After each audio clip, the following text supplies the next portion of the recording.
انسان واعظ و تلقین نصیحت باہر سے سنتا رہے اور برس ہا برس سنتا رہے، اس کے اثرات مرتب نہیں ہوتے، اور اگر اندر سے دل سے بات نکلے تو حضور علیہ السلام کا ایک فرمان ہے، ارشاد فرمائے اذا اراد اللہ بعبد خیرا جعل له واعظا من قلبہ، جب اللہ تعالیٰ کسی بندے کی بھلائی کا ارادہ کرتا ہے تو اس کے دل کو اس کا واعظ بنا دیتا ہے، اس کا دل اس کو تلقین کرتا ہے، پھر حالات بدل دیتے ہیں۔ یہ ہے کسی شخص کے اندر سے آواز، ورنہ ساری زندگی بھی سنتے رہیں۔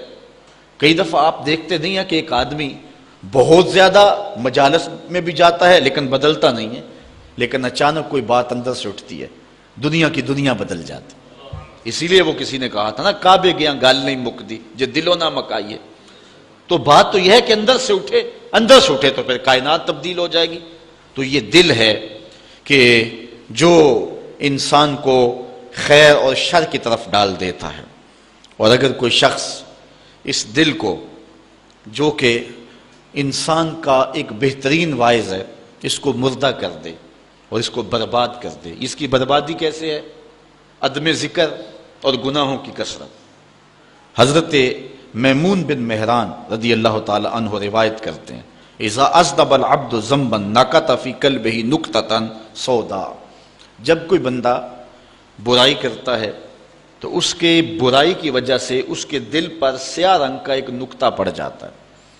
اگر وہ توبہ کر لے تو تدارک ہو جائے گا، لیکن اگر توبہ نہیں کرتا اور گناہ کے بعد پھر دوبارہ گناہ کرتا ہے تو اس نقطے کے ساتھ ایک اور نقطہ مل جاتا ہے، حتیٰ کہ اس کا پورا دل جو ہے وہ سیاہ ہو جاتا ہے، اور جب پورا دل سیاہ ہو جائے پھر کوئی بدی اس کے لیے تکلیف کا باعث نہیں ہوتی۔ جیسا کہ فرمایا گیا کہ مومن گناہ کرتا ہے تو یوں محسوس کرتا ہے جس طرح احد پہاڑ کے نیچے آ گیا، ابھی گرے گا اور مجھے کچل دے گا، جلدی سے توبہ سے تدارک کرتا ہے۔ اور منافق گناہ کرتا ہے تو اس کی کیفیت یہ ہوتی ہے جس طرح بدن پہ مکھی بیٹھی تھی، ہلکے اشارے سے اڑا دیا، کام کاج میں امور زندگی میں کوئی فرق نہیں پڑا۔ تو منافق کی یہ کیفیت ہے، چونکہ سیاہ دل ہو چکا ہوتا ہے نا۔ انسان کے ضمیر کی چادر سفید ہو تو ایک گناہ بھی دل کے اوپر دھبا ڈالتا ہے تو اس کو بے چین کر دیتا ہے، لیکن جب دل کالا ہو جاتا ہے تو پھر اس کے بعد اس کے لیے نیا گناہ کسی پریشانی کا سبب نہیں ہوتا۔ اسی لیے میاں محمد بخش عارف کھڑی رومی کشمیر نے کیا خوبصورت بات کہی۔ اس نے کہا او انسان، جب تو دنیا پہ آیا تھا تیرے ضمیر کی چادر پہ کوئی داغ نہیں تھا، تیرا دل ستھرا تھا، تو نے خود برباد کر لیا۔ اور کتنی خوبصورت نصیحت کی، چٹی چادر پھمڑا والی تے داغ نہ لامی جڑیاں، پھر نہ آکھیں حشر دہاڑے حال ربا کی بنیا۔ یہ چادر ہے۔ اور حضرت بابا بلے شاہ کا انداز بھی دیکھیے، وہ کہتے ہیں نفس پلیت پلیت چا کیتا اسی اصل پلیت تا ناسے۔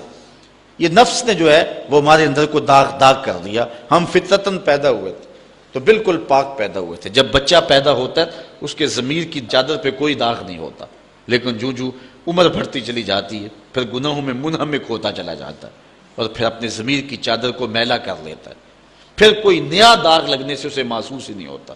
جو پکا نمازی ہو، 5 گانا نماز جماعت سے پڑھنے کا عادی ہو، اگر کسی دن نماز چھوٹ جائے تو سارا دن بے چین رہتا ہے کہ نہیں رہتا؟ اور جو 5 چھوڑ دیتا ہے اسے بے چینی ہوتی نہیں، اس لیے کہ اس کا ضمیر بالکل سیاہ ہو چکا ہے۔ اسی طرح جو کوئی شخص کسی انسان کو قتل کر دے، کتنا سخت دل ہی کیوں نہ ہو، اسے رات کو نیند نہیں آتی، قاتل بے چین رہتا ہے مقتول کے قتل کے بعد۔ لیکن جو عادی قاتل ہو جاتے ہیں وہ انسان کو قتل کرنے کے بعد یوں ہوتے ہیں جس طرح ایک مکھی مار دی ہے، اس لیے کہ دل سیاہ ہو چکا ہے، اب ان کے لیے جو ہے وہ پریشانی کا سبب بھی نہیں ہے۔ انسان کے دل پر شیطان قبضہ جماتا ہے، جب یہ غافل ہوتا ہے تو وسوسہ اندازی شروع کرتا ہے، اور دل اگر پورا سیاہ ہو جائے تو پھر شیطان کے لیے معاملہ ہی آسان ہو گیا، کیونکہ سمجھو کہ دل کے قلعے کی دیواریں منہدم ہو گئی، اب شیطان جدھر سے مرضی آئے جدھر سے مرضی جائے۔ ہاں، اب بھی اس کی اصلاح کا طریقہ ہے جو حضور نے ارشاد فرمایا۔ آقا کریم علیہ السلام نے ہمیں کسی معاملے میں بھی حضور نے تنہا نہیں چھوڑا۔ آقا کریم ارشاد فرماتے ہیں کہ لِكُلِّ شَيْءٍ سِقَالَةٌ وَالسِّقَالَةُ الْقُلُوبِ ذِكْرُ اللَّهِ، ہر شے کو زنگ لگ جائے تو اس کا زنگ کسی نہ کسی شے سے اتارا جاتا ہے، کپڑے میلے ہو جائیں تو صابن وغیرہ سے صاف کر لیتے ہیں، یہ لوہا میلا ہو جائے تو ریگ مار سے صاف کر لیتے ہیں، ہر شے کا زنگ کسی نہ کسی شے سے اترتا ہے۔ اب دل اگر میلے ہو جائیں گناہوں سے تو کیسے دل پاک ہوں گے؟ ثقالۃ القلوب ذکر اللہ، کہا اللہ کا ذکر کرو دل ستھرے ہو جائیں گے، دل پاک ہو جائیں گے۔ جتنا زیادہ ذکر کرو گے اس قدر دل جلا پائیں گے اور دل نور پائیں گے، پھر اس کو ذکر بھی چاشنی دیتا ہے، اس کو فکر بھی لذت دیتا ہے، اس کو نماز اور سجدے میں بھی سرور ملتا ہے۔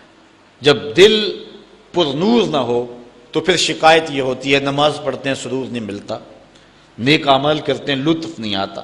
اصل وہ دلوں کے اوپر حجابات آ چکے ہیں، دلوں کے اوپر پردے آ چکے ہیں، اگر وہ اتر جائیں اور وہ کثرت ذکر کے ساتھ جو ہے وہ پردے اتریں گے۔